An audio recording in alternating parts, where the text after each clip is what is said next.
Atos capítulo 21. Já leu sua Bíblia hoje? Já buscou nas palavras do Senhor o pão diário para a sua vida espiritual? Este capítulo é cheio de informação. Nós vamos ver aqui um monte de palavras, um monte de países que hoje nem existem, mas o cerne dessa mensagem é o Evangelho sendo pregado em todo o mundo, em todas as partes conhecidas, onde Paulo pôde viajar. Ele sempre aproveitava a oportunidade para falar do Evangelho, para falar de Jesus, para falar de coisas boas. Era perseguido, maltratado, injuriado. E hoje nós vamos ver que um profeta pegou o cinto de Paulo e teve uma visão, uma luz de que ele seria também perseguido na cidade de Jerusalém, na própria cidade onde Jesus também foi crucificado. E Paulo considerava isso tudo como uma glória, como uma honra. Então vamos lá, você também gosta de ser cristão, ser chamado de cristão? Você é um cristão de verdade? De fato? Analise aí. Se você tem vivido uma vida cheia do Espírito, você é um cristão de verdade. Depois das despedidas, para Cós eles navegaram. No dia seguinte para Rhodes e depois para Pátara rumaram. Encontrando um navio que ia para a Fenícia, nele embarcaram para fazer a travessia. Depois de avistarem Chipre, navegaram para a Síria. Em Tiro, eles aportaram para o navio descarregar. Aos discípulos, ali eles encontraram, 7 dias com eles ficaram.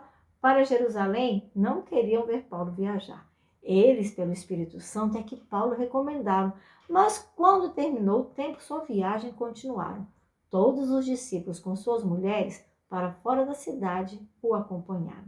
Ali na areia da praia, se ajoelharam e oraram, e depois de se despedirem, para casa, os discípulos voltaram. Paulo e os seus seguiram viajando a Tiro. Em Ptolemaida desembarcaram, saudando os irmãos dali. Um dia juntos passaram. Chegaram a Cesareia. Ao partirem no dia seguinte, se hospedaram em uma casa onde tinha 7 filhas virgens. O nome do homem era Filipe e suas filhas faziam profecias. Um homem chamado Ágabo, depois de uns dias ali apareceu. Ele veio da Judéia e o seguinte aconteceu. Ele pegou o cinto de Paulo e suas mãos e pés prendeu.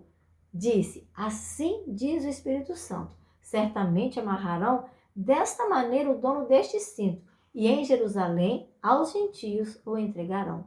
Quando eles ouviram isso, começaram a chorar. Para que não subisse a Jerusalém, começaram a Paulo rogar. Paulo disse, por que estão chorando? E partindo meu coração, estou pronto para ser amarrado, para ser entregue, maltratado, pois eu sei a minha missão.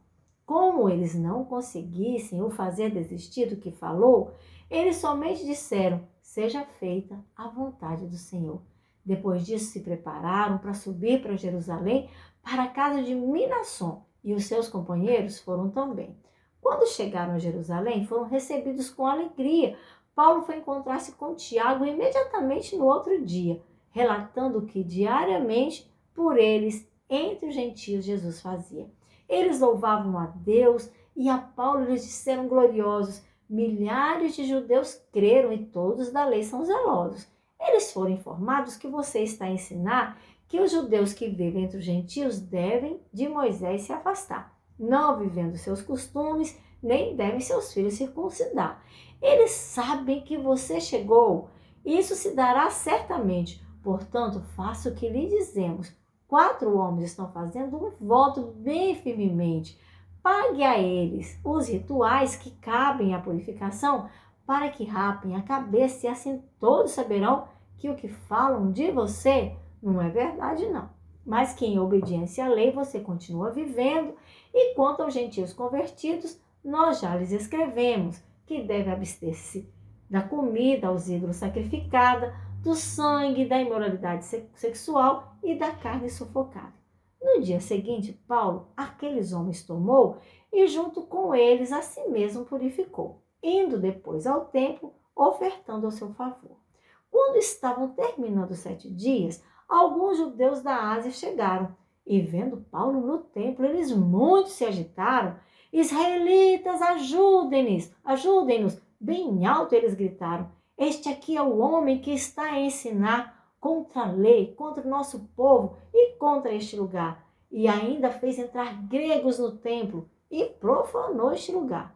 Eles tinham visto há alguns dias o Efésio Trófimo com Paulo andando e julgaram que ele estava lá no templo adorando.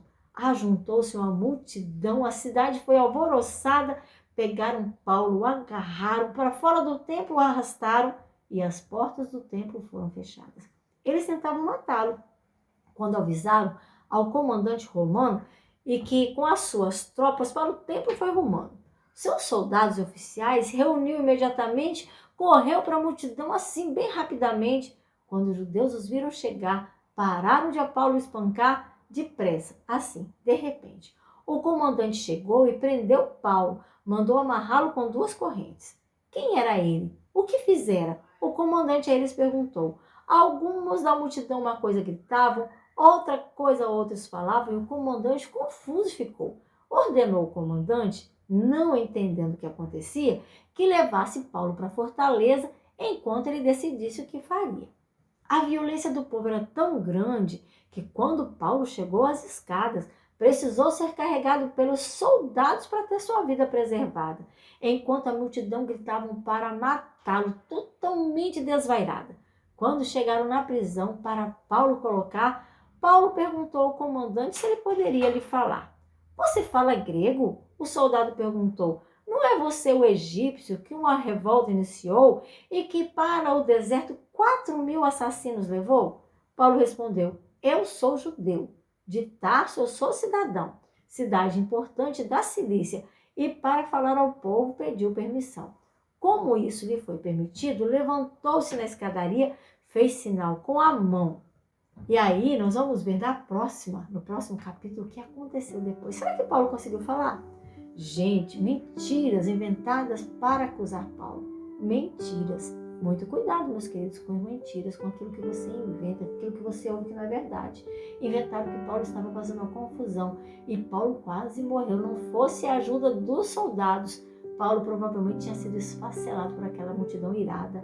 Meus queridos, precisamos ter muito cuidado com a multidão. Foi a multidão que crucificou Jesus e a multidão ainda hoje faz muitas pessoas fazerem coisas que sozinhos não fariam.